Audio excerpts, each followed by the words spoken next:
বানর আর হাতি। আম একটি দুষ্টু বানর, সে কলা খেতে পছন্দ করত। একদিন সে লোকালয়ের বাজারে ঢুকে একগুচ্ছ কলা ছিনিয়ে নেয়। গাছের মধ্যে দিয়ে দুলতে দুলতে হাঁটতে গিয়ে সে কলাগুলো ফেলে দিল। কলার গুচ্ছ একটি হাতির মাথায় পড়ল। সে ভেবেছিল এটি একটি চুলের গুচ্ছ। হাতি গর্ব করে তার বন্ধুদের কাছে তার নতুন কলা হেয়ারস্টাইল দেখালো এবং বলল, ভাইসব, আমার নতুন সাজ কেমন লাগছে দেখো।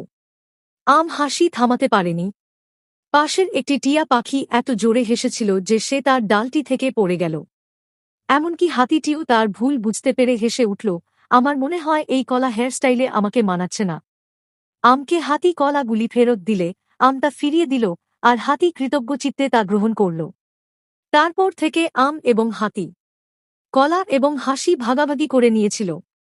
তো বন্ধুরা, এর থেকে আমরা জানতে পারলাম এমনকি একটি ভুলও আনন্দ এবং বন্ধুত্ব আনতে